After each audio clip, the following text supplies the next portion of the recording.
Good evening, everyone. Tonight, I'm going to present to you a brief version of my paper titled The African Continental Free Tech Agreement to Be.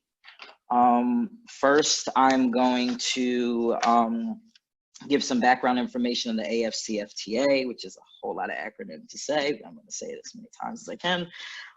Second, I'll brief a law article titled How Law Made Silicon Valley, because its lessons outlined a blueprint for developing nations in Africa and the whole continent, I believe.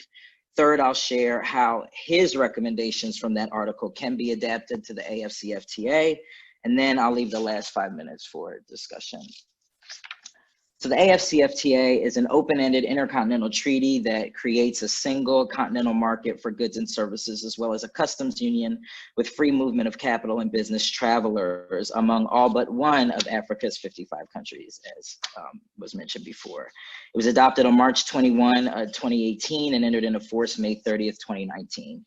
Nigeria and Benin signing the agreement in July of 2019 created the African Continental Free Trade Area, the largest trade area in the world after the World Trade Organization. The area encompasses over 1.2 billion people and a combined GDP of 3.4 trillion US dollars, equivalent as of late 2019. By 2030, in 10 years from now, this area will encompass 2.5 billion people and at least 6 trillion US dollars in spending power. Further, Africa houses the world's fastest growing economies, youngest workforces, and most natural resources. Skeptics of large member trade treaties criticize the AFCFTA for its uncertainty. African nations signing legally binding instrument of aspirational language without clear measures, guidelines, deadlines, or jurisdictional limits raises red flags, especially when deadlines are not met and different countries request different exemptions that merely codify the mismatching values. But I respond to the critics by saying that the agreement's uncertainty is in fact an opportunity, especially when it comes to information and communications law. I believe that Africa can learn lessons about telecommunications and tech market regulation from US examples. So let's talk about one theory of American tech regulation. So Georgetown law professor Anupam Chandler published an article in the Emory Law Review titled How Law Made Silicon Valley. It's blockbuster hit. This article provides a different narrative of American tech innovation. The story of Silicon Valley is not just a collage of college dropout 20-somethings that broke all the rules and started multi-billion-dollar international tech companies. Rather, the story is about the legal innovations and the regulatory strategies that the US government undertook to create the world's leading tech sector. In particular, Chandler argues that legal innovations granting emerging tech companies, one, safe harbor from limited liability, especially Communications Decency Act Section 230, two, intellectual property safe harbors, especially from copyright laws for online content hosting websites, and three, preventing a privacy regime at all.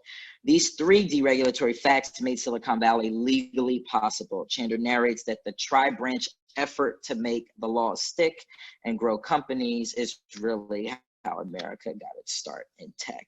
And I believe this article outlines a blueprint for how Africa should include broad technology regulations in the AFCFTA. So, considering Africa's current state of economic potential, current economic challenges, and observing the continent's surge in tech hubs in Nigeria, Egypt, South Africa, and Ethiopia in particular, I want to contribute a few recommendations to help Africa along via the AFCFTA. So first, I resolved that the AFCFTA needs a technology and telecommunications mission statement.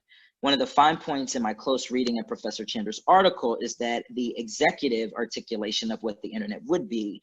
President Clinton and VP Gore's white paper and other White House documents of the era created a framework for e-commerce in 1997 that literally is what the internet became today. Africa needs this clearly articulated vision to then brainstorm implementation measures to realize this vision. Second, Africa needs a real and ready plan for a telecommunications infrastructure project. There should be an implementation plan that requires all 54/55 eventually African countries to contribute some nominal amount of their GDP in a telecommunications infrastructure project account overseen by the UN or another international body to dissuade corruption. I also argue that infrastructure projects should be multi-purpose. So where there are interstate highways and interstate railways being built, fiber optic wires should be laid alongside those highways and railways to build redundant and reliable telecom infrastructure needed to power Africa through the 22nd century. Third, I recommend that the AFCFTA prescribe a continental intellectual property regime for technology businesses only.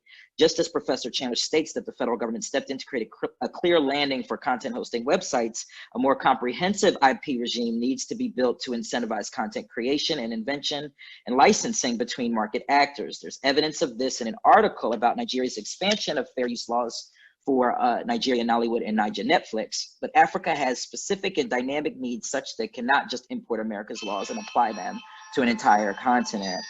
Sorry, but I can talk about that in detail later if there's time. Fourth and last, I recommend the AFCFTA negotiate a continental data privacy regime that promotes intercontinental use of consumer data and dissuades continental and foreign exploitation of consumer information. That's a lot, so I'll stop. Wow, fantastic. And I like the way that you got through a lot of material, even with a very speedy speaking voice at some points. That was really good, Prince. Good job. Good job. Thank you. Okay, so let's take a few questions for you, and then we'll take a short break, and then come back for the rest of group 3. This is exciting. So I have one question for you, and if you, I'm absolutely fascinated by this, by how you do the African continental free trade area for tech and digital. And you know, there have been some mentions of digital maybe being a phase 3 of negotiations. Everybody's kind of speculating about what is to come. But IP, as you might remember from class 2, is scheduled for phase 2. So my question is, what would you change in the IP approach with this kind of strategy in mind? Is there anything particular? You said that the rules should be different for Africa because of the different circumstances. So what would you do with the IP chapter that's under discussion right now? Still thinking about it, but essentially I think, so in this article, there was an article that talked about Nigeria's like a huge Nollywood movie scene, how many of these just independent artists kind of like created their own things and were copying from each other and like not registering their work, but putting it out there in the market for payment, or like you can watch a couple episodes free. And recently Netflix has kind of started featuring some of these films, right? And kind of coming into an existing market where like licensing instruments to share work necessarily is not there. But you know, I'm thinking in other classes too about ways that, this sounds kind of crazy, but it's like a Marbury v. Madison approach to regulation, right? Like, so the US in regulating tech by not regulating tech, they pretty much said like, we could regulate you. There are these laws like CDA 230, but we're gonna exempt you from any regulation.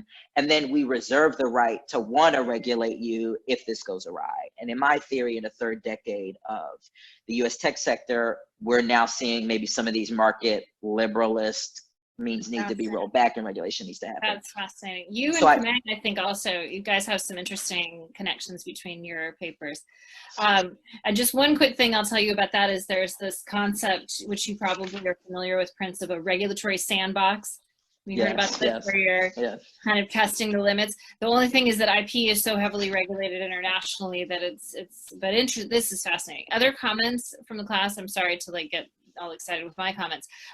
Anybody else want to say anything, or should we take a little break? Do you have any other comments for Prince? You've blown us all away, you guys. This was great.